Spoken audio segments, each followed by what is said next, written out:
நேயர்களுக்கு வணக்கம். சிவாலயங்களில் மகா சிவராத்திரியை முன்னிட்டு நடைபெற்ற சிறப்பு பூஜைகள், திமுகவுடன் தொகுதி பங்கீட்டை இறுதி செய்துள்ள விசிக, மதிமுக ஆகிய கட்சிகள், நள்ளிரவில் ஆதரவாளர்களுடன் ஆலோசனையில் ஈடுபட்ட ஓ பன்னீர்செல்வம், முதற்கட்ட வேட்பாளர்கள் பட்டியலை வெளியிட்ட காங்கிரஸ், 5 மாதங்களை நிறைவு செய்துள்ள இஸ்ரேல் ஹமாஸ் இடையிலான போர் என உள்ளூர் முதல் உலகம் வரையிலான பல்வேறு செய்திகளை நிமிடச் செய்திகளாக பார்க்கலாம். மக்களவைத் தேர்தலுக்கான ஏற்பாடுகளை தேர்தல் ஆணையம் தொடர்ந்து ஆய்வு செய்து வருவதால் மக்களவைத் தேர்தல் தேதி அறிவிப்பு மேலும் தாமதமாக வாய்ப்பிருப்பதாக தகவல் வெளியாகியுள்ளது. நாடாளுமன்ற பொதுத் தேர்தல் எப்போது அறிவிக்கப்படும் என்ற எதிர்பார்ப்பு அரசியல் கட்சிகளுக்கு மட்டுமல்லாது பொதுமக்களிடையேயும் எழுந்திருக்கும் நிலையில் இந்திய தலைமை தேர்தல் ஆணையம் தேர்தலை நடத்துவதற்கான விரிவான ஏற்பாடுகளை மேற்கொண்டு வருகிறது. நாட்டில் உள்ள அனைத்து மாநிலங்கள் மற்றும் யூனியன் பிரதேசங்களுக்கு தேர்தல் ஆணையர்கள் நேரில் சென்று ஆய்வுக் கூட்டங்கள் நடத்தி வருகின்றனர். தேர்தல் ஏற்பாடுகள் குறித்து மத்திய அரசின் பல்வேறு அமைச்சகங்களுடனும் விவாதிக்கப்படுகிறது. தலைமை தேர்தல் ஆணையர் தலைமையிலான குழுவினர் வரும் 12ஆம் தேதி மற்றும் 13ஆம் தேதி ஜம்மு காஷ்மீரில் ஆய்வுக் கூட்டத்தை நடத்த உள்ளனர். இந்த ஆலோசனைக்கு பிறகு அவர்கள் டெல்லி திரும்பிய பின்னரே தேர்தல் தேதி முடிவு செய்யப்படும் என தெரிகிறது. எனவே தேர்தல் தேதி அறிவிப்பு மேலும் தாமதமாகலாம் என தகவல்கள் தெரிவிக்கின்றன. கடந்த 2019ஆம் ஆண்டில் நடைபெற்ற பொது தேர்தலுக்கான தேதி அறிவிப்பு மார்ச் 10ஆம் தேதியே வெளியானது குறிப்பிடத்தக்கது. சென்னை தலைமைச் செயலகத்தில் முதலமைச்சர் மு.க.ஸ்டாலின் பல்வேறு நலத்திட்ட உதவிகளை வழங்கினார். தலைமைச் செயலகத்தில் இருந்தவாறு காணொலி வாயிலாக நெடுஞ்சாலைத்துறையால் கட்டி முடிக்கப்பட்ட பாலங்களை முதலமைச்சர் திறந்து வைத்தார். பொதுப்பணித்துறையால் கட்டி முடிக்கப்பட்ட விருந்தினர் மாளிகைகளையும், தமிழ்நாடு வீட்டு வசதி வாரியம் மற்றும் தமிழ்நாடு வாழ்விட மேம்பாட்டு வாரியங்களால் கட்டி முடிக்கப்பட்ட கட்டடங்களையும் அவர் திறந்து வைத்தார். தொடர்ந்து மீன்வளத்துறையால் கட்டி முடிக்கப்பட்ட மீன் இறங்கு தளங்களையும் காணொலி வாயிலாக திறந்து வைத்த முதலமைச்சர் மு.க.ஸ்டாலின் புதிதாக தேர்ந்தெடுக்கப்பட்ட இளநிலை வரைத்தொழில் அலுவலர்களுக்கு பணி நியமன ஆணைகளை வழங்கினார். இதேபோல் சமூக நலத்துறை சார்பில் குழந்தைகளின் பாலின விகிதத்தை உயர்த்துவதற்காக சிறப்பாக செயலாற்றிய காஞ்சிபுரம், ஈரோடு, ராமநாதபுரம் மாவட்ட ஆட்சியர்களுக்கு முதலமைச்சர் விருதுகளை வழங்கி பாராட்டினார். தமிழக வெற்றிக் கழகத்தின் உறுப்பினர் சேர்க்கையை தொடங்கி வைத்த நடிகர் விஜய் முதல் உறுப்பினராக தன்னை இணைத்துக் கொண்டார். நடிகர் விஜய் தொடங்கியுள்ள தமிழக வெற்றிக் கழகம் வரும் 2026ஆம் ஆண்டு சட்டப்பேரவைத் தேர்தலில் களமிறங்க உள்ளதாக தெரிவித்துள்ளது. இந்த நிலையில் தமிழக வெற்றிக் கழகத்தின் உறுப்பினர் சேர்க்கைக்கான செயலியை நடிகர் விஜய் அறிமுகம் செய்து வைத்தார். இது தொடர்பாக வீடியோ ஒன்றை வெளியிட்ட நடிகர் விஜய், வாட்ஸ்அப், டெலகிராம் மற்றும் செயலி மூலம் தமிழக வெற்றிக் கழகத்தில் உறுப்பினராக இணைந்து கொள்ளலாம் என தெரிவித்தார். ஐடி கார்டு, தமிழக வெற்றிக் கழகத்தினுடைய உறுப்பினர் கார்டு நான் எடுத்துட்டேன். பிறப்புக்கும் எல்லா உயிருக்கும் அப்படின்ற ஒரு அடிப்படை சமத்துவ கொள்கையை ஃபாலோ பண்ணி வரப்போகிற சட்டமன்ற தேர்தலை நோக்கி என்னோட பயணத்தில் இணைஞ்சி மக்கள் பணி செய்ய நாங்கள் ஏற்கனவே வெளியிட்ட எங்கள் கட்சியினுடைய உறுதிமொழியை படிங்க. நீங்கள் எல்லாருக்கும் பிடிச்சிருந்ததுன்னா, நீங்கள் எல்லாரும் விருப்பப்பட்டீங்கன்னா ஜாயின் பண்ணுங்க. உறுப்பினராக சேர விரும்புவோர் உறுதிமொழியை படித்துவிட்டு தங்களை தமிழக வெற்றிக் கழகத்தில் இணைத்துக் கொள்ளலாம் என அவர் கூறினார். தோழர்களாய் ஒன்றிணைவோம் என்ற முழக்கத்தோடு கட்சி உறுப்பினர் சேர்க்கையை தமிழக வெற்றிக் கழகம் தொடங்கியுள்ளது. தமிழக வெற்றிக் கழகத்தில் 2 கோடி உறுப்பினர்களை சேர்க்க இலக்கு நிர்ணயம் செய்யப்பட்டுள்ளதாக அக்கட்சி வெளியிட்டிருந்த அறிக்கையில் தெரிவிக்கப்பட்டிருந்தது. மக்களவைத் தேர்தலில் திமுக கூட்டணியில் இடம்பெற்றுள்ள மறுமலர்ச்சி திராவிட முன்னேற்றக் கழகம் ஒரு தொகுதியில் போட்டியிட உள்ளதாக அக்கட்சியின் பொதுச் செயலாளர் வைகோ தெரிவித்துள்ளார். அண்ணா அறிவாலயத்தில் திமுக மற்றும் மதிமுக இடையேயான தொகுதி பங்கீடு ஒப்பந்தம் கையெழுத்தானது. ஒப்பந்தத்தில் தமிழக முதலமைச்சரும் திமுக தலைவருமான மு.க.ஸ்டாலின் மற்றும் மதிமுக பொதுச் செயலாளர் வைகோவும் கையெழுத்திட்டனர். பின்னர் செய்தியாளர்களிடம் பேசிய வைகோ, நிரந்தரமாக திமுகவிற்கு பக்கபலமாக இருப்போம் என கூறினார். நடைபெற இருக்கின்ற நாடாளுமன்ற தேர்தலில் இந்தியா கூட்டணிக்கு தமிழகத்திலே தலைமை தாங்குகிற திராவிட முன்னேற்றக் கழகத்தின் தலைமையிலான கூட்டணியில் இணைந்து பணியாற்றுவது திராவிட இயக்கத்தை மென்மேலும் வலுப்படுத்துவதற்கு எங்களுடைய அனைத்து சக்திகளையும் அதற்கு பயன்படுத்துவோம். இனி நிரந்தரமாக திமுகவுக்கு பக்கபலமாக இருப்போம் என்று நான் கூறியிருக்கிறேன். இன்றைக்கு பேச்சுவார்த்தை ஏறத்தாழ முடிந்துவிட்டது. ஒரு தொகுதி எங்களுக்கு ஒதுக்கப்பட்டிருக்கிறது. அந்த தொகுதி எது என்பது மற்ற கட்சிகளோடெல்லாம் பேசி முடித்துவிட்டு அதற்கு பிறகு கூறுவதாக உறுதி கொடுத்திருக்கிறார்கள்.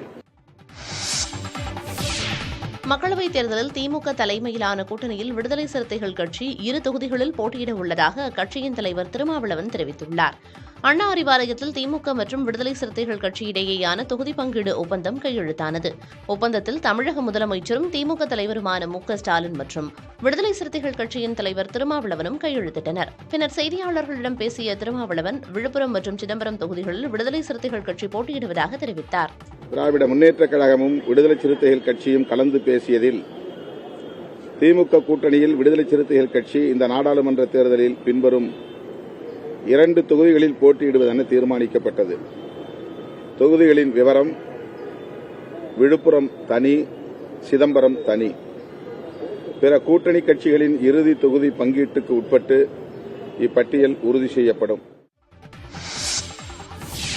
போதைப் பொருளை கட்டுப்படுத்துவது தொடர்பாக ஆளுநரை சந்தித்து மனு அளிக்க உள்ளதாக அதிமுக பொதுச் செயலாளர் எடப்பாடி பழனிசாமி தெரிவித்துள்ளார்.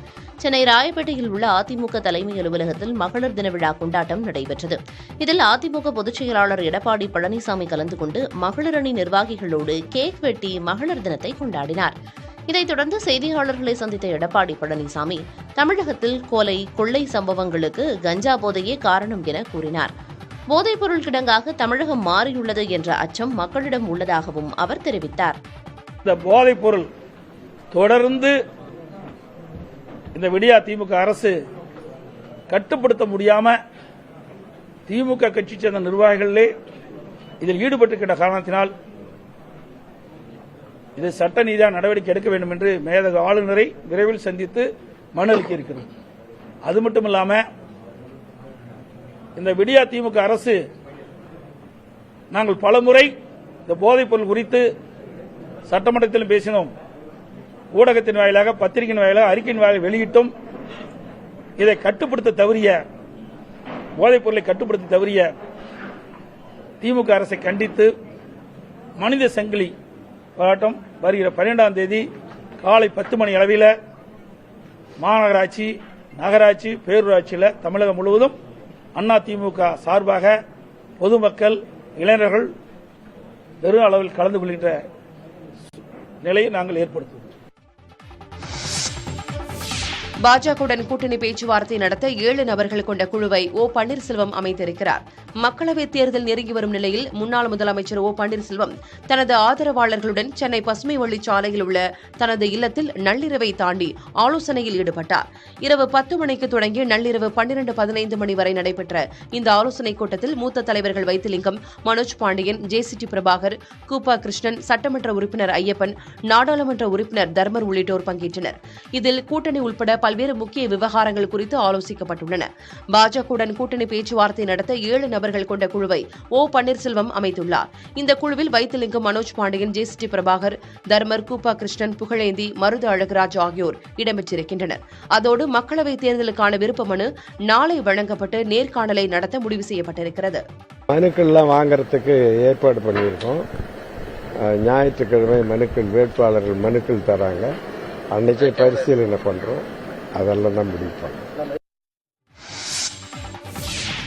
காங்கிரஸ் கட்சியின் மூத்த தலைவர் ராகுல் காந்தி மீண்டும் வயநாடு தொகுதியில் போட்டியிட உள்ளதாக காங்கிரஸ் கட்சி அறிவித்துள்ளது. காங்கிரஸ் கட்சி வெளியிட்டுள்ள 39 பேரின் பெயர்களை கொண்ட முதல் பட்டியலில் கேரளா, கர்நாடகா, தெலுங்கானா, மேகாலயா, நாகாலாந்து, சிக்கிம் உள்ளிட்ட மாநிலங்கள் இடம்பெற்றுள்ளன. அதன்படி கேரளாவில் உள்ள வயநாட்டிலிருந்து ராகுல் காந்தி மீண்டும் போட்டியிடுகிறார். திருவனந்தபுரத்தில் Sasi Tharoor, ஆலப்புழாவில் KC. Venugopal, கண்ணூரில் K. Sudhakaran, திருச்சூரில் K. Muralidharan என கேரளாவில் 16 தொகுதிக்கான வேட்பாளர் பெயர்கள் அறிவிக்கப்பட்டுள்ளன. சத்தீஸ்கரில் ராஜ்நந்த்காவ் தொகுதியில் முன்னாள் முதலமைச்சர் பூபேஷ் பாகல் என 6 தொகுதிகளுக்கான வேட்பாளர்களின் பெயர்கள் அறிவிக்கப்பட்டுள்ளன. கர்நாடகாவில் பெங்களூரு ரூரலில் டி.கே. சுரேஷ், ஷிமோகாவில் நடிகர் சிவராஜ்குமாரின் மனைவி கீதா சிவராஜ்குமார் என 7 தொகுதிகளுக்கான வேட்பாளர்களின் பெயர்கள் அறிவிக்கப்பட்டுள்ளன. தெலுங்கானாவில் 4 தொகுதிகள், மேகாலயாவில் 2 தொகுதிகள், நாகாலாந்து, சிக்கிம், திரிபுரா ஆகிய மாநிலங்களில் தலா 1 தொகுதி மற்றும் லட்சத்தீவில் களமிறங்கும் வேட்பாளர்களின் பெயர்களை காங்கிரஸ் கட்சி அறிவித்திருக்கிறது. கோவை மற்றும் பொள்ளாச்சி மக்களவை தொகுதிகளில் தேர்தலுக்கான முன்னேற்பாடு பணிகள் குறித்த சிறப்பு ஆலோசனைக் கூட்டம் நடைபெற்றது. தமிழ்நாடு தலைமை தேர்தல் அதிகாரி சத்யபிரதா சாஹூ தலைமையில் நடைபெற்ற இந்த கூட்டத்தில் மாவட்டத்தைச் சேர்ந்த அனைத்து துறை அதிகாரிகளும் கலந்து கொண்டனர்.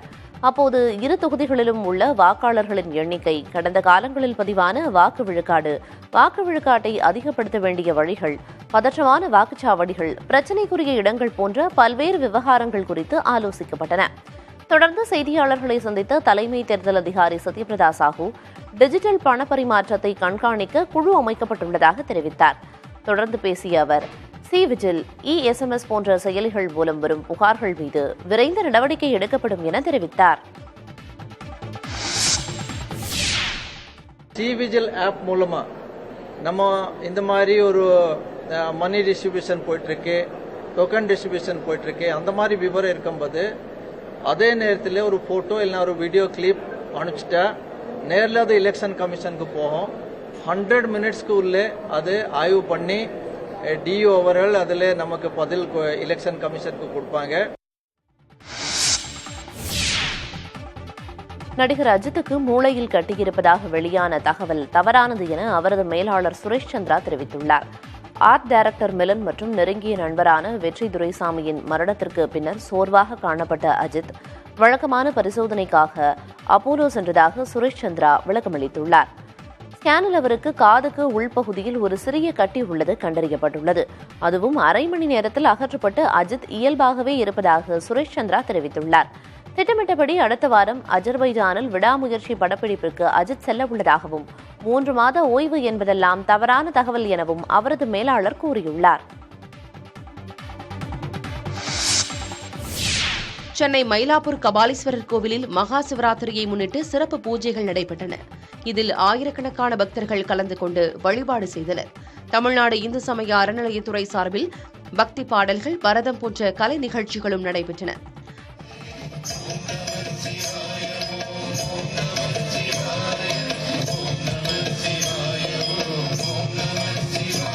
திருவண்ணாமலை அண்ணாமலையார் கோவிலில் மகா சிவராத்திரியை முன்னிட்டு லிங்கோத்பவருக்கு சிறப்பு அபிஷேக ஆராதனைகள் நடைபெற்றன. இதில் பக்தர்கள் கலந்து கொண்டு சாமி தரிசனம் செய்தனர். அண்ணாமலையாரை பார்க்க ரொம்ப வருஷம் கூட்டம் அதிகமாக தவிர குறையவே இல்லை. அடிமுடி காணா அண்ணாமலையா பார்க்கறதுக்காக பல நாட்டில இருந்து பல ஊர்ல இருந்து நிறைய பேர் வந்திருக்காங்க. போலீஸ்லாம் சரியா பிரிச்சு விட்டு நல்லதான் கவனிச்சு அனுப்புறாங்க. மத்தியில் காங்கிரஸ் கட்சி அமைந்தால் புதிய தொழில் தொடங்கும் இளைஞர்களை ஊக்குவிப்பதற்கு 5000 கோடி ரூபாய் நிதி ஒதுக்கீடு செய்ய நடவடிக்கை எடுக்கப்படும் என முன்னாள் மத்திய நிதியமைச்சர் ப. சிதம்பரம் உறுதியளித்துள்ளார். எங்கள் தலைமையிலே ஆட்சி அமைந்தால் ஒவ்வொரு நாடாளுமன்ற தொகுதியிலேயும் அந்த தொகுதியிலே உள்ள இளைஞர்கள் புதிய தொழில்களை தொடங்குவதற்கு, ஸ்டார்ட் அப் தொழில் தொடங்குவதற்கு 10 கோடி வரை பல பேருக்கு பிரித்து கொடுப்போம். அப்படின்னா ரிசர்வ்டு தொகுதியில் தலித் மக்கள் இருப்பார்கள், பல தொகுதிகளில் சிறுபான்மை மக்களுக்கு கிடைக்கும், பல தொகுதிகளில் பின்தங்கிய மக்களுக்கு கிடைக்கும், பல தொகுதிகளில் மலைவாழ் மக்களுக்கு கிடைக்கும். இப்போ வங்கி கடனெல்லாம் மேட்டுக்குடிக்கு தான் போகுது. தலித் இளைஞர்கள், பின்தங்கிய சமுதாயத்தை சார்ந்த இளைஞர்கள், மலைவாழ் இளைஞர்கள், சிறுபான்மை இளைஞர்களுக்கெல்லாம் கிடைக்கிறது கிடையாது. ஒரு நாடாளுமன்ற தொகுதிக்கு 10 கோடி என்று வைத்தால் அந்த நாடாளுமன்ற தொகுதியில் இருக்கிற இளைஞர்களுக்கு இது கிடைக்கும். தமிழக அரசுக்கு எதிராக சமூக வலைதளங்களில் பதிவிட்டதாக கூறி ஆசிரியை உமா மகேஸ்வரியை பணியிடை நீக்கம் செய்ததற்கு டிடிவி தினகரன் மற்றும் சீமான் ஆகியோர் கண்டனம் தெரிவித்துள்ளனர். இதுகுறித்து நாம் தமிழர் கட்சி ஒருங்கிணைப்பாளர் சீமான் வெளியிட்ட அறிக்கையில் பள்ளிக் கல்வித்துறையில் செய்ய வேண்டிய சீர்திருத்தங்கள் குறித்தும் புதிய கல்விக் கொள்கையின் குறைபாடுகள் குறித்தும் தொடர்ச்சியாக குரல் கொடுத்து வந்த உமா மகேஸ்வரியை திமுக அரசு பணியிடை நீக்கம் செய்தது கண்டனத்துக்குரியது என்று அவர் தெரிவித்துள்ளார்.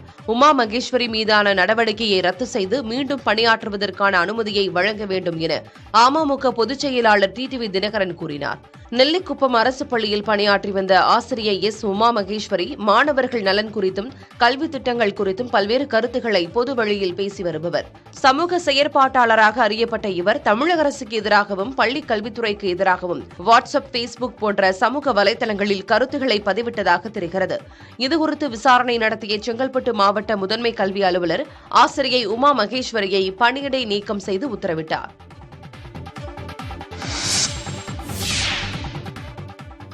சென்னை மெட்ரோ ரயில் நிறுவனம் பெண் பயணிகளின் பாதுகாப்பிற்காக பிரத்யேக மகளிர் உதவி எண்ணை அறிமுகம் செய்துள்ளது. பெண்களின் பாதுகாப்பை உறுதி செய்ய தனி பெட்டிகளுடன் கூடிய வசதிகள் மெட்ரோ ரயிலில் செய்யப்பட்டுள்ளன. இந்நிலையில் மகளிர் தினத்தை முன்னிட்டு பெண்களின் பாதுகாப்பை மேலும் வலுப்படுத்தும் நோக்கத்தில் பிரத்யேக மகளிர் உதவி எண்ணை மெட்ரோ ரயில் நிர்வாகம் அறிமுகப்படுத்தியுள்ளது. மெட்ரோ ரயிலில் பயணிக்கும் போது ஏதேனும் இக்கட்டான சூழ்நிலை ஏற்படும் பட்சத்தில் அதை எதிர்கொள்ள பெண் பயணிகளுக்கு உதவும் நோக்கத்தில் இந்த சேவை அறிமுகப்படுத்தப்பட்டுள்ளதாக தெரிவிக்கப்பட்டுள்ளது. பிற பயணிகள் தரும் தொல்லைகளை தடுத்தல், பாதுகாப்பு மற்றும் சுகாதாரம் குறித்த அவசர தேவைகளின் போது இந்த உதவி எண்ணை தொடர்பு கொள்ளலாம் என தெரிவிக்கப்பட்டுள்ளது. 24 மணி நேரமும் பயன்படுத்தக்கூடிய இந்த சேவைக்கான உதவி எண் BSNL நெட்வொர்க்கில் தற்போது செயல்படுத்தப்பட்டுள்ளது. மற்ற நெட்வொர்க்குகளுடனும் செயல்படுத்தும் பணிகள் நடைபெற்று வருகின்றன.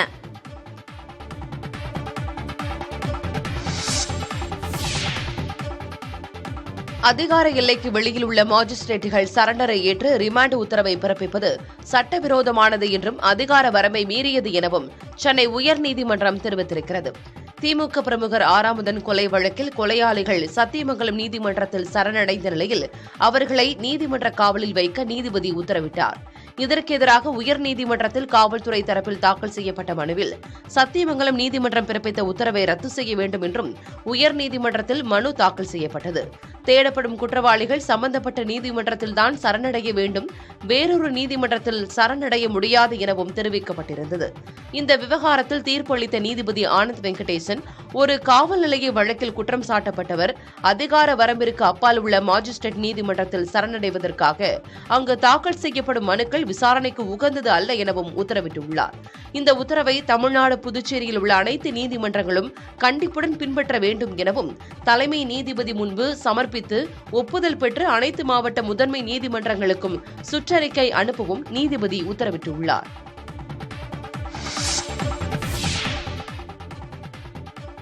உலக மகளிர் தினத்தை முன்னிட்டு அப்துல் கலாம் ஸ்கேட்டிங் சென்டர் சார்பில் நடைபெற்ற உலக சாதனை நிகழ்ச்சியில் தென்காசியைச் சேர்ந்த 7 வயது சிறுமி பங்கேற்று ஸ்கேட்டிங் மூலம் உலக சாதனை படைத்து அசத்தியுள்ளார். தலைவன்கோட்டை பகுதியைச் சேர்ந்த ஜெயகணேசன் கோகிலா தம்பதியின் மகள் முபித்ரா மகளிர் தினத்தை முன்னிட்டு யுனெஸ்கோ வேர்ல்ட் ரெக்கார்ட்ஸ் நடத்திய உலக சாதனை முயற்சியில் பங்கேற்ற சிறுமி முபித்ரா ஸ்கேட்டிங் மூலம் 30 கிலோமீட்டர் தூரத்தை 1 மணி நேரம் 40 நிமிடங்களில் கடந்து உலக சாதனை புரிந்திருக்கிறார். ஸ்கேட்டிங் உலக சாதனை முயற்சிக்காக சங்கரன்கோவில் சட்டமன்ற உறுப்பினர் அலுவலகத்திலிருந்து பணவெளி சித்திரம் வரை சென்று திரும்ப வேண்டும் என்ற இலக்கு நிர்ணயம் செய்யப்பட்டது. இந்த உலக சாதனை முயற்சி நிகழ்ச்சியை சங்கரன்கோவில் சட்டமன்ற உறுப்பினர் வழக்கறிஞர் ராஜா கொடியசைத்து தொடக்கி வைத்தார். வார இறுதி நாட்கள் விடுமுறையால் மாநில எல்லைப் பகுதியில் அமைந்துள்ள ஹோசூரில் நேற்று இரவு கடும் போக்குவரத்து நெரிசல் ஏற்பட்டது. கர்நாடகாவில் வசிக்கும் தமிழர்கள் தங்கள் சொந்த ஊர்களுக்கு கிருஷ்ணகிரி மாவட்டம் ஹோசூர் வழியாக வாகனங்களில் படையெடுத்ததால் போக்குவரத்து ஸ்தம்பித்தது. ஹோசூர், சிப்காட், ஜூஜுவாடி மற்றும் கர்நாடக மாநில எல்லைப் பகுதியில் 5 கிலோமீட்டர் தூரத்திற்கு வாகனங்கள் அணிவகுத்தபடி ஊர்ந்து சென்றன. சிப்காட் பகுதியில் உள்ள தேசிய நெடுஞ்சாலையில் மேம்பாலம் அமைக்கும் பணிகள் நடைபெற்று வருவதால் தேசிய நெடுஞ்சாலையின் இருபுறமும் சுமார் 1 கிலோமீட்டர் தொலைவிற்கு போக்குவரத்து மாற்றம் செய்யப்பட்டு சர்வீஸ் சாலை வழியாக வாகனங்கள் அனுமதிக்கப்பட்டன. இதனால் வாகன ஓட்டிகள் பெரும் சிரமத்திற்கு ஆளாகினர். முன்னாள் பிரதமர் ராஜீவ்காந்தி கொலை வழக்கில் விடுதலையான முருகன் பாஸ்போர்ட் பெறுவதற்கான நேர்காணலில் பங்கேற்க இலங்கை தூதரகத்தில் அனுமதி பெற வேண்டும் என திருச்சி மாவட்ட ஆட்சியருக்கு சென்னை உயர்நீதிமன்றம் உத்தரவிட்டுள்ளது. திருச்சி சிறப்பு முகாமில் இருக்கும் முருகன் பாஸ்போர்ட் பெறுவதற்காக சென்னையில் உள்ள இலங்கை தூதரகத்திற்கு செல்ல அனுமதி வேண்டி அவரது மனைவி நளினி உயர்நீதிமன்றத்தில் வழக்கு தொடர்ந்தார். இந்த வழக்கில் காவல்துறை சார்பில் ஆஜரான கூடுதல் குற்றவியல் வழக்கறிஞர் முருகனை எப்போது வேண்டுமானாலும் இலங்கை தூதரகத்திற்கு பாதுகாப்புடன் அழைத்து செல்ல தயாராக இருப்பதாக கூறினார். அப்போது குறுக்கிட்ட நீதிபதிகள், முருகன் அழைத்து செல்லப்படும் நாளில் ஒருவேளை அவரால் நேர்காணலில் பங்கேற்க முடியாத நிலை ஏற்பட்டால் அது பெரிய அசௌகரியத்தை ஏற்படுத்தும் என தெரிவித்தனர். நேர்காணலுக்காக முன்கூட்டியே இலங்கை தூதரகத்திடம் அனுமதி பெறுமாறு திருச்சி மாவட்ட ஆட்சியருக்கு உத்தரவிட்டனர். அனுமதி பெற்ற தகவலை வரும் 12ஆம் தேதிக்கு தெரிவிக்க உத்தரவிட்டு வழக்கை அன்றைய தேதிக்கு நீதிபதிகள் ஒத்திவைத்தனர்.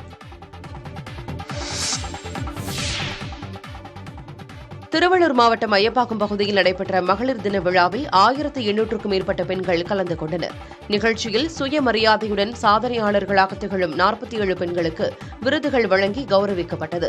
விருது பெற்ற சாதனை பெண்களை கௌரவிக்கும் விதமாக பெண்களே தயாரித்த ஒலி காட்சிகள் பிரம்மாண்ட திரையில் காண்பிக்கப்பட்டது. தொடர்ந்து பெண்களின் திறமைகளை வெளிப்படுத்தும் வகையில் அவர்களுக்கு உறுதுணையாக இருந்து வரும் ஐயப்பாக்கம் ஊராட்சி நிர்வாகத்திற்கு மகளிர் குழுவினர் நன்றி தெரிவிக்கும் வகையிலும் காணொலி வெளியிடப்பட்டது.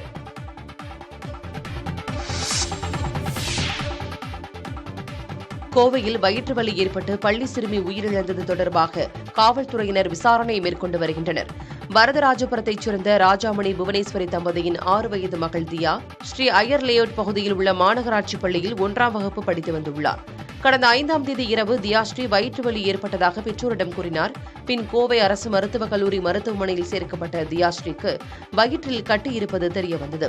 இதைத் தொடர்ந்து தீவிர சிகிச்சை பிரிவில் அனுமதிக்கப்பட்டிருந்த சிறுமி நேற்று முன்தினம் சிகிச்சை பலனின்றி உயிரிழந்தார். தங்கள் குழந்தை உயிரிழப்பில் சந்தேகம் இல்லை என்றாலும் மருத்துவ சிகிச்சை குறித்து விசாரிக்க வேண்டும் என சிங்காநல்லூர் காவல் நிலையத்தில் சிறுமியின் பெற்றோர் புகார் அளித்தனர். இந்நிலையில் இதுகுறித்து வழக்கு பதிவு செய்து காவல்துறையினர் விசாரணை மேற்கொண்டு வருகின்றனர். இதற்கிடையே உயிரிழந்த சிறுமியின் வீட்டிற்கு நேரில் சென்ற அதிமுக சட்டமன்ற உறுப்பினர்கள் அம்மன் அர்ஜுனன் மற்றும் ஜெயராமன் சிறுமியின் பெற்றோரை சந்தித்து ஆறுதல் கூறினர். தருமபுரி மாவட்டத்தில் ஆட்சியர் முதல் அனைத்து அரசு துறைகளின் தலைமை பதவிகளை பெண்களே அலங்கரித்து வருவது கூடுதல் சிறப்பாக பார்க்கப்படுகிறது. மாவட்ட ஆட்சியராக கி சாந்தி, மாவட்ட சுகாதாரத்துறை துணை இயக்குநராக மருத்துவர் ஜெயந்தி, மாவட்ட சமூக நலத்துறை அலுவலராக பவித்ரா, மாவட்ட முதன்மை கல்வி அலுவலராக ஜோதிச்சந்திரா, கூட்டுறவு இணைப்பதிவாளராக மலர்விழி என பணியாற்றி வருகின்றனர். அதேபோன்று டாஸ்மாக் நிர்வாகத்தின் மாவட்ட மேலாளராக மகேஸ்வரி, அரசு மருத்துவக் கல்லூரி மருத்துவமனை முதல்வராக அமுதவல்லி, வருவாய் கோட்டாட்சியராக காயத்ரி, மாவட்ட விளையாட்டு அலுவலர் சாந்தி என மாவட்டத்தில் உள்ள பல்வேறு துறைகளில் தலைமை அலுவலராக பெண்களே பணியாற்றி வருகின்றனர்.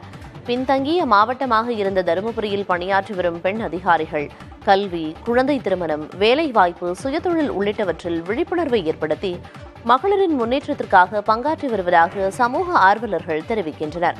கல்வியில்லா பெண் களர் நிலம் போன்றவள், அங்கே புல் விளைந்திடலாம், நல்ல புதல்வர்கள் விளைய முடியாது என்ற வாக்கியத்தை மாற்றும் சூழலில் தருமபுரி மாவட்டத்தில் பெண் அலுவலர்கள் செயலாற்றி வருகின்றனர்.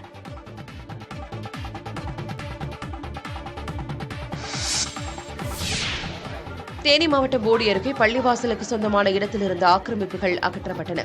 கிழக்கு புதூர் பகுதியில் சுமார் 70 ஆண்டுகள் பழமையான காதர் ஒளியுலா பள்ளிவாசல் 3 ஏக்கர் 60 சென்ட் பட்டா நிலத்தில் அமைந்திருக்கிறது. இதற்கிடையில் பள்ளிவாசலுக்கு சொந்தமான நிலத்தை தனிநபர்கள் ஆக்கிரமித்து 60க்கும் மேற்பட்ட வீடுகளை கட்டியதாக கூறப்படுகிறது.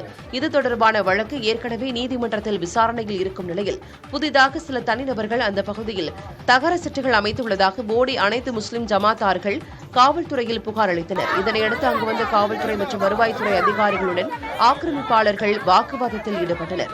பின்னர் தகர வீடு அமைத்தவர்கள் தாங்களாகவே தகர சிட்டுகளை அகற்றினர். மீதமுள்ள வீடும் 2 நாட்களுக்குள் அகற்றப்படும் என ஆக்கிரமிப்பாளர்கள் கூறினர். இதனையடுத்து ஆக்கிரமிப்பாளர்களை அதிகாரிகள் எச்சரித்து சென்றனர்.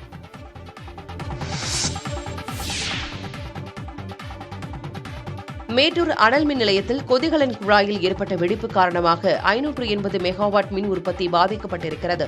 மேட்டூரில் உள்ள 840 மெகாவாட் அனல் மின் நிலையத்தில் 800 மெகாவாட் மின் உற்பத்தி செய்யப்பட்டு வருகிறது. அதேபோன்று 600 மெகாவாட் அனல் மின் நிலையத்தில் 580 மெகாவாட் மின் உற்பத்தி செய்யப்பட்டு வந்தது.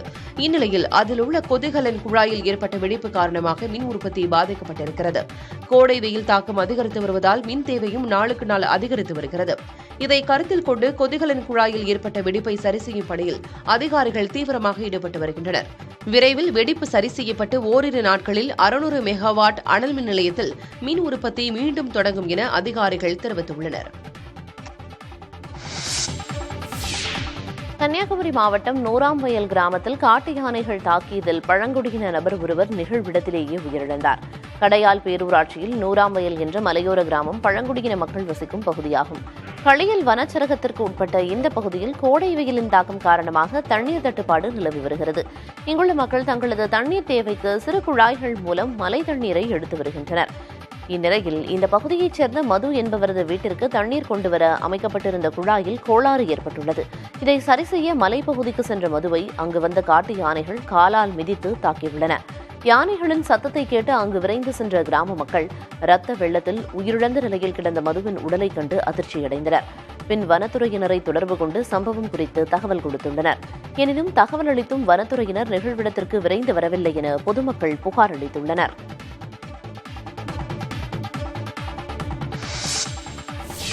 இன்போசிஸ் நிறுவனர் நாராயணமூர்த்தியின் மனைவி சுதாமூர்த்தி மாநிலங்களவை உறுப்பினராக நியமிக்கப்பட்டுள்ளார். நாட்டின் முன்னணி ஐடி நிறுவனமாக விளங்கும் இன்போசிஸ் நிறுவனத்தை தொடங்கியவர்களில் நாராயணமூர்த்தியும் ஒருவர். இவரது மனைவியும் இன்போசிஸ் அறக்கட்டளை தலைவருமான சுதாமூர்த்தி தற்போது மாநிலங்களவை நியமன உறுப்பினராக நியமிக்கப்பட்டுள்ளார். சுதாமூர்த்தியை மாநிலங்களவை உறுப்பினராக நியமனம் செய்து குடியரசுத் தலைவர் உத்தரவிட்டுள்ளார். இதனை சுட்டிக்காட்டி சுதாமூர்த்தியின் புகைப்படத்துடன் பிரதமர் மோடி வெளியிட்டிருக்கும் வாழ்த்துச் செய்தியில், சுதாமூர்த்தி மாநிலங்களவை உறுப்பினராக நியமனம் செய்யப்பட்டதில் மகிழ்ச்சி அடைவதாக தெரிவித்தார். நாட்டின் சமூக பணி, கல்வி உள்ளிட்ட பல்வேறு துறைகளில் சுதாமூர்த்தியின் பங்களிப்பு மகத்தானது என புகழாரம் சூட்டிய பிரதமர் மோடி, மாநிலங்களவையில் அவரது வரவு நமது மகளிர் சக்திக்கு ஒரு சக்தி வாய்ந்த சான்று என குறிப்பிட்டுள்ளார். சுதாமூர்த்தியின் நியமனம் நமது நாட்டின் எதிர்காலத்தை வடிவமைப்பதில் பெண்களின் வலிமை மற்றும் திறமையை எடுத்துக் காட்டுவதாகவும் பிரதமர் தெரிவித்தார். தேசிய படைப்பாளர் விருது வழங்கும் விழாவில் தமிழ்நாட்டைச் சேர்ந்த பெண்ணின் காலை தொட்டு பிரதமர் மோடி வழங்கியது பலரது கவனத்தை ஈர்த்தது. நாடு முழுவதும் சிறந்த படைப்பாளர்களை தேர்வு செய்து அவர்களுக்கு விருது வழங்கி கௌரவிக்கும் நிகழ்ச்சி நடைபெற்றது. டெல்லி பாரத் மண்டபத்தில் நடைபெற்ற நிகழ்ச்சியில் கல்வி, விளையாட்டு, இலக்கியம், ஆன்மீகம் போன்ற துறைகளில் சிறந்து விளங்கும் படைப்பாளர்களுக்கு பிரதமர் மோடி விருது வழங்கி கௌரவித்தார். அப்போது தமிழகத்தைச் சேர்ந்த கீர்த்திகா கோவிந்தசாமிக்கு சிறந்த கதை சொல்லிக்கான விருது வழங்கப்பட்டது. பிரதமரிடம் விருது பெறும்போது கீர்த்திகா கோவிந்தசாமி அவரது காலில் விழுந்து வணங்கினார். அப்போது பிரதமர் மோடியும் 2 முறை இளம்பெண் கீர்த்திகா கோவிந்தசாமியின் காலை தொட்டு வணங்கினார். பிரதமரின் இந்த செயலை சற்றும் எதிர்பார்க்காத கீர்த்திகா கோவிந்தசாமி பிரதமர் மோடிக்கு நன்றி தெரிவித்துக் கொண்டார். मैं सुनना चाहूंगा आपके विषय में कुछ. अनसॉरी, मुझे हिंदी समझ कर सकती हूँ, बट बोलने के लिए थोड़ा मुश्किल है. आपको जो मर्जी पड़े बोलो. ये देश बहुत बड़ा है, किसी न किसी कोने में तो आपको सुनने वाला मिल ही जाएगा. एल्लारुक्कु वनक्कम.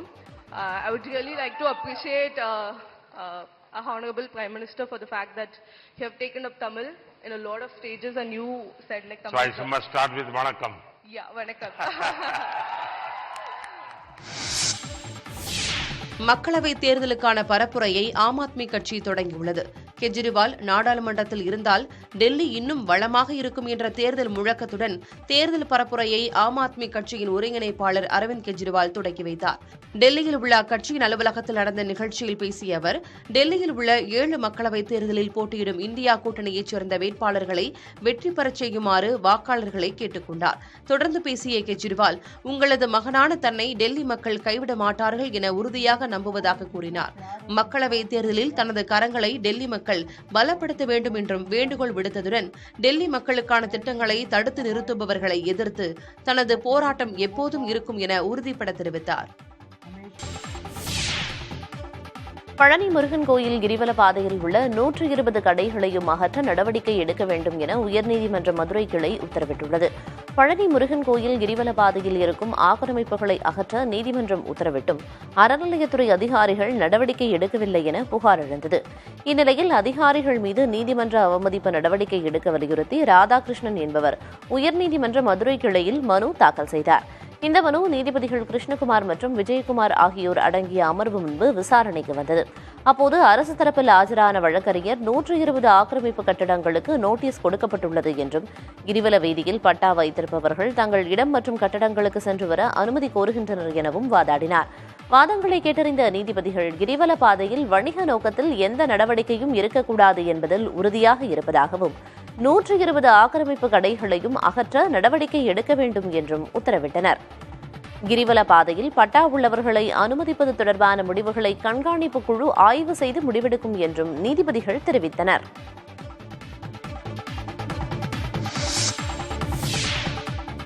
விசைப்படகு மீனவர்களுக்கும் நாட்டுப்படகு மீனவர்களுக்கும் இடையே உள்ள பிரச்சினைக்கு தீர்வு காணாவிட்டால் வரும் 12ஆம் தேதி சாலை மறியல் போராட்டம் நடத்தப்படும் என நாகை நாட்டுப்படகு மீனவர்கள் அறிவித்துள்ளனர்.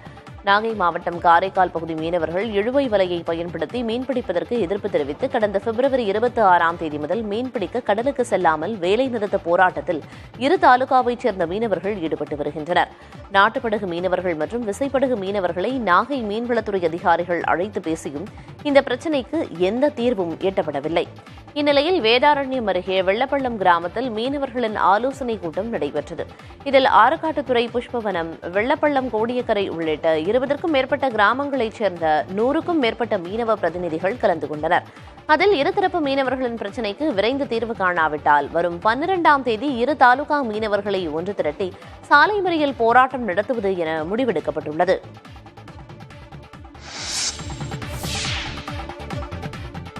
நரேந்திர மோடி மீண்டும் பிரதமராக வேண்டி கர்நாடக மாநிலத்தில் 102 வயது மூதாட்டி ஒருவர் மலைக்கோவிலுக்கு நடைபயணம் மேற்கொண்டார். சாம்ராஜ் நகர் மாவட்டம் ஹன்னூர் தாலுகாவில் உள்ள மாதேஸ்வரன் மலையில் அமைந்திருக்கும் மாதேஸ்வர சுவாமி கோவிலுக்கு கர்நாடக மட்டுமின்றி தமிழ்நாடு, கேரளா உள்ளிட்ட பல மாநிலங்களைச் சேர்ந்த பக்தர்கள் மலை அடிவாரத்திலிருந்து நடைபயணமாக சென்று மலை மீது உள்ள கடவுளை வணங்குவர். இதற்கிடையே கர்நாடக மாநிலம் துமக்கூர் மாவட்டம் திவ்தூரைச் சேர்ந்த பர்வதம்மா என்ற 102 வயது மூதாட்டி மகா சிவராத்திரியை ஒட்டி மாதேஸ்வரா கோவிலுக்கு நடைபயணம் மேற்கொண்டார். நரேந்திர மோடி மீண்டும் பிரதமராக வேண்டியும் விவசாயம் செழிக்கவும் இந்த நடைபயணத்தை மேற்கொண்டுள்ளதாக அந்த மூதாட்டி தெரிவித்திருக்கிறார். இது தொடர்பான வீடியோ சமூக வலைதளங்களில் வேகமாக பரவி வருகிறது. பெங்களூருவில் தோட்டப்பணிகள், கட்டுமான பணிகளுக்கு குடிநீரை பயன்படுத்த தடை விதிக்கப்பட்டுள்ளது. கர்நாடக மாநிலத்தின் தலைநகராக திகழும் பெங்களூரு தற்போது கடுமையான தண்ணீர் தட்டுப்பாட்டால் தவித்து வருகிறது. கடந்த ஆண்டு பொய்த்துப்போன தென்மேற்கு மற்றும் வடகிழக்கு பருவமழையால் நீர்நிலைகளிலும் குறைவான தண்ணீர் மட்டுமே தேக்கி வைக்கப்பட்டிருந்ததாக கூறப்பட்டது. இப்படியான சூழலில் தற்போது கோடைக்காலம் நெருங்கியிருப்பதால் மாநகரின் பல்வேறு பகுதி மக்களும் தண்ணீர் கிடைக்காமல் நெருக்கடியை சந்தித்துள்ளனர். பெங்களூருவுக்கு வழக்கமாக வழங்கப்படும் அளவை விட குறைந்த அளவில் மட்டுமே காவிரி நீரும் விநியோகம் செய்யப்படுவதாக கூறப்படுகிறது. இந்நிலையில் அங்கு தோட்டப்பணிகள், சாலை மற்றும் கட்டுமான பணிகள், காரை சுத்தப்படுத்துவது மற்றும் நீரூற்றுகளுக்கென எதற்கும் குடிநீரை பயன்படுத்தக்கூடாது என கர்நாடக குடிநீர் வழங்கல் மற்றும் கழிவுநீர் வாரியம் உத்தரவிட்டுள்ளது. இதனை மீறுவோருக்கு 5000 ரூபாய் அபராதம் விதிக்கப்படும் என்றும் தெரிவிக்கப்பட்டுள்ளது.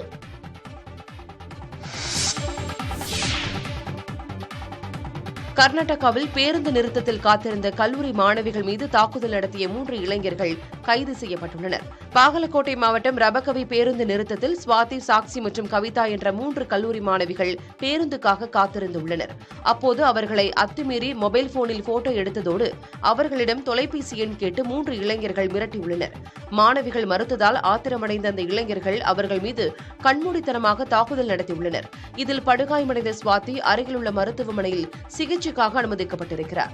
இந்த சம்பவம் குறித்து அறிந்து கொண்ட அந்த பகுதி மக்கள் பேருந்து நிறுத்தம் மற்றும் காவல் நிலையம் முன்பு கூடி சம்பந்தப்பட்ட இளைஞர்களை கைது செய்ய வலியுறுத்தி போராட்டம் நடத்தினர். இதையடுத்து இதுகுறித்து வழக்கு பதிவு செய்த காவல்துறையினர் மாணவிகள் மீது தாக்குதல் நடத்திய அன்வர் மகாந்தர், அயன் பட்டேல், ஜாவித் அலி அகமது ஆகியோரை கைது செய்தனர். தருமபுரியில் மகளிர் தினத்தை முன்னிட்டு மகளிர் சுய உதவிக் குழுக்களுக்கு வங்கிக் கடனுதவி வழங்கும் முகாம் நடைபெற்றது. நகர்ப்புற வாழ்வாதார இயக்கம் மற்றும் இந்தியன் ஓவர்சீஸ் வங்கி இணைந்து நடத்திய இந்த முகாமில் மாவட்ட ஆட்சியர் சாந்தி கலந்து கொண்டு மகளிர் சுய உதவிக் குழுக்களுக்கு 3,54,00,000 ரூபாய் அளவுக்கு கடனுதவிகளை வழங்கினார். தொடர்வது புதிய விடியல். தொடர்ந்து இணைந்திருங்கள் புதிய தலைமுறையோடு.